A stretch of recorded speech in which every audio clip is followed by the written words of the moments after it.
में गाय का बंटवारा। ये कहानी है लखीमपुर गांव में रहने वाले दो भाई गोपाल और किशन की। माता पिता की मौत के बाद दोनों भाइयों ने आपस में बंटवारा कर लिया। घर के दो टुकड़े हो गए, लेकिन उनके पास एक गाय थी। अब दोनों भाइयों ने एक गाय का बंटवारा किस तरह से किया और बंटवारे के बाद क्या हुआ, चलिए देखते हैं। लखीमपुर गांव में गोपाल और किशन दो भाई रहते थे। उनकी माँ का देहांत तो पहले ही हो चुका था। कुछ दिनों पहले पिता नथुलाल भी चल बसे थे। गोपाल और किशन दोनों भाइयों की शादी हो चुकी थी, लेकिन दोनों की बीवियों की आपस में नहीं बनती थी। गोपाल की पत्नी चंदा और किशन की पत्नी चमेली में अक्सर लड़ाइयाँ होती रहती थी। चंदा बड़ी थी, इसलिए वो चमेली को अपने जेठानी होने का रौब दिखाती थी और उसी से घर के सारे काम करवाती थी। दोनों भाइयों के पास एक गाय थी जिसका नाम जमुना था।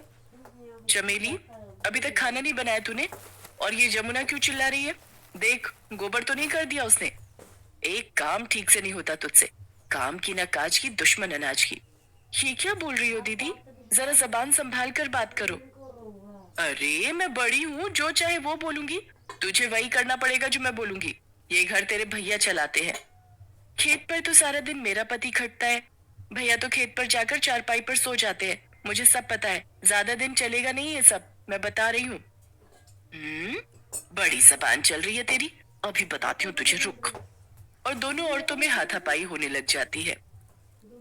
अपनी अपनी बीवियों को लड़ता देख दोनों भाई भाग खड़े होते हैं। इस तरह से तो नहीं चलेगा किशन, हमें कुछ करना पड़ेगा। बात तो सही कह रहे हो भैया, लेकिन हम क्या कर सकते हैं? बंटवारा? क्या बंटवारा? लेकिन इसके अलावा और कोई चारा नहीं है। दोनों लुगाइयां ऐसे ही लड़ती रहेंगी तो हमें एक दिन हार्ट अटैक आ जाएगा। किशन गोपाल की बात मान लेता है। पंचायत बुलाई जाती है और गांव के मुखिया चमनलाल के सामने दोनों भाइयों के बीच बंटवारा हो जाता है। घर के बीचों बीच एक दीवार खड़ी हो जाती है। चलो भाई, हो गया बंटवारा। अब दोनों भाई शांति से रहो। ऐसे कैसे हो गया बंटवारा? गाय का बंटवारा भी तो करो। लेकिन गाय तो तुम दोनों के पास एक ही है। एक गाय को दो हिस्सों में कैसे बांटोगे? और वो रहेगी किसके पास? तभी गोपाल की पत्नी चंदा गोपाल के कान में कुछ फुसफुसाती है।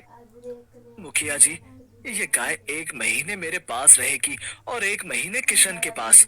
मैं बड़ा हूँ, इसलिए सबसे पहले गाय मेरे पास रहेगी। ठीक है, दोनों भाई राजी हो तो मुझे क्या दिक्कत? किशन बड़े भाई की बात मान लेता है और शर्त के मुताबिक गाय जमुना को बड़ा भाई गोपाल अपने घर ले जाता है।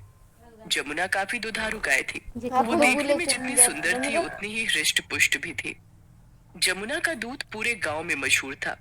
अरे गोपाल भैया, अच्छा किया जमुना को तुम ले आए। ये लो बाल्टी और 2 किलो दूध कर दो। हमारे घर के बच्चे तो जमुना का दूध ही पसंद करते हैं।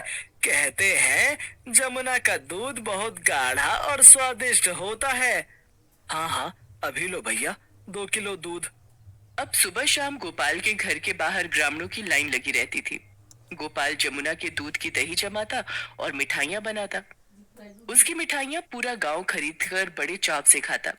ये सब देखकर किशन की पत्नी चमेली जलने लगी। देखो जी, गोपाल भैया तो पैसों में खेल रहे हैं और पूरे गांव में दूध की नदियां बहा रहे हैं। तू परेशान क्यों होती है चमेली? बस एक महीने की बात है। अगले महीने जमुना के दूध की नदियां हम बहाएंगे। गोपाल और उसकी पत्नी चंदा जमुना की बहुत सेवा करते। चंदा रोज सुबह सुबह जमुना का गोबर साफ करके उसे नहला देती। जमुना के आसपास भी वो साफ सफाई का बहुत ध्यान रखती। जमुना को मक्खी मच्छर से बचाने के लिए वो गौशाला में रोज धूप जलाती। गोपाल जमुना को बड़े प्यार से चारा खिलाता। खा, भरपेट चारा खा। ये ले, तेरे लिए गुड़ और खल्ली भी लाया हूँ। खूब खा, जी भर के खा। दोनों पति पत्नी का प्यार देखकर जमुना भी उनसे बहुत खुश थी। इसी तरह एक एक करके दिन बीत गए और एक महीना बीत गया। अगले महीने की 1 तारीख को किशन अपने बड़े भाई गोपाल के घर आया। भाई किशन, कैसे हो? मैं तो ठीक हूँ भैया, आप कैसे हैं? तभी पीछे से किशन की पत्नी चमेली वहां आ जाती है और किशन से कहती है, सीधे सीधे काम की बात क्यों नहीं करते कि जमुना को लेने आए हो? चमेली ये बात इतनी जोर से बोलती है कि गोपाल सुन लेता है। हाँ हाँ भाई किशन, जमुना को ले जाओ। अब 1 महीने के लिए जमुना तुम्हारे पास रहेगी। गोपाल के इतना कहते ही चमेली झटपट यमुना को खूंटे से अलग कर देती है और अपने घर ले जाती है। किशन के घर में जमुना के लिए कोई गौशाला नहीं था, इसलिए चमेली घर के दरवाजे पर ही खूंटा गाड़ कर यमुना को वहां बांध देती है।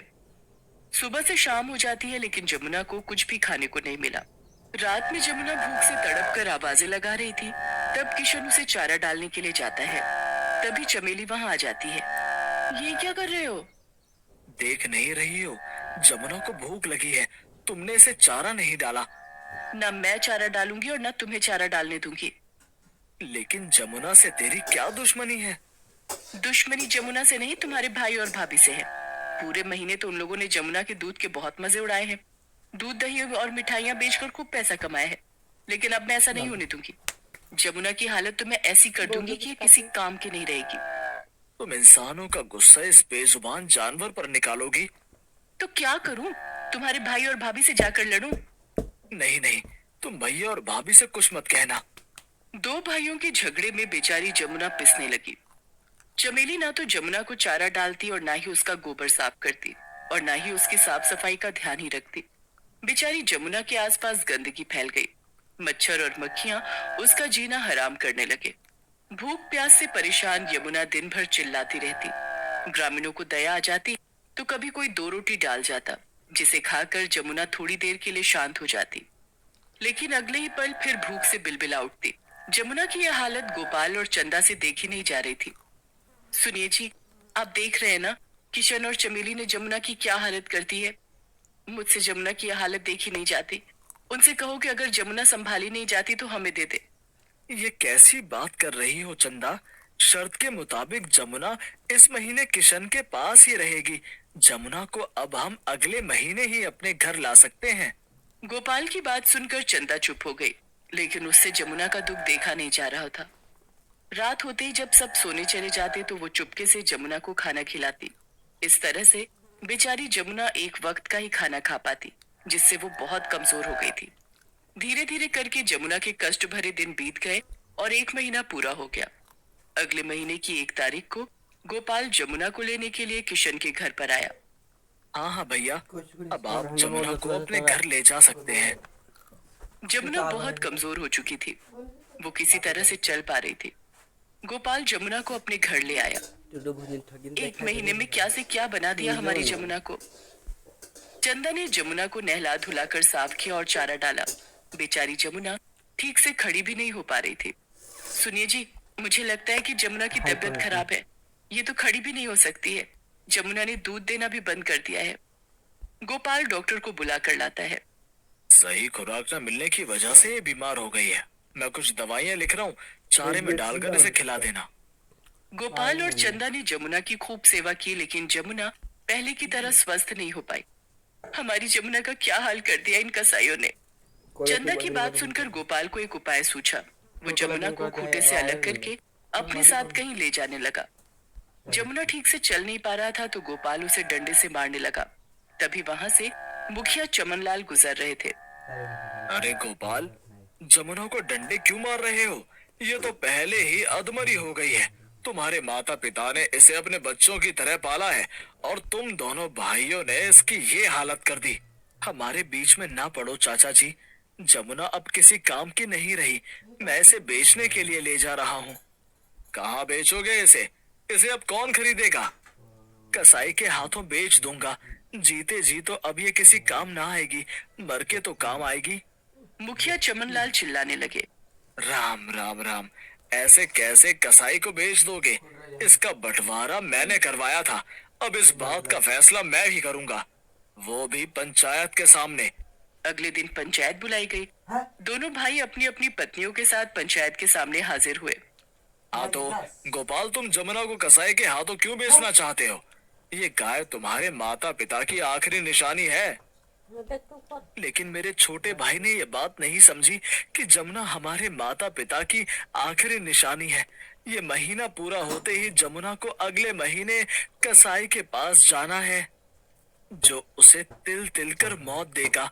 जमुना रोज भूख से तड़प तड़प कर मरेगी। इससे तो अच्छा है कि जमुना एक बार में ही मर जाए।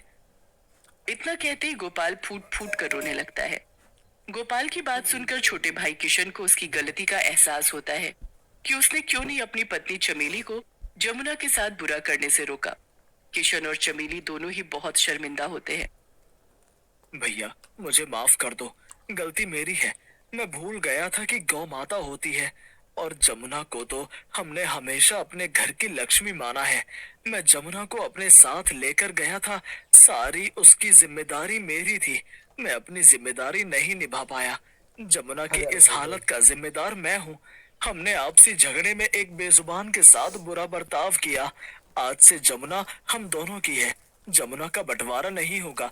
मैं तो कहता हूँ कि हमारे घर का ही बंटवारा नहीं होगा। हम एक साथ रहेंगे और जिन्हें ये मंजूर नहीं वो हमें छोड़कर जा सकता है। ऐसा कहकर किशन ने अपनी पत्नी चमेली की तरफ देखा। चमेली किशन का इशारा समझ गई। पंचायत के सामने दोनों भाई एक दूसरे के गले मिले और हमेशा साथ रहने का वादा किया। घर के बीचों बीच बनी दीवार उसी दिन तोड़ दी गई।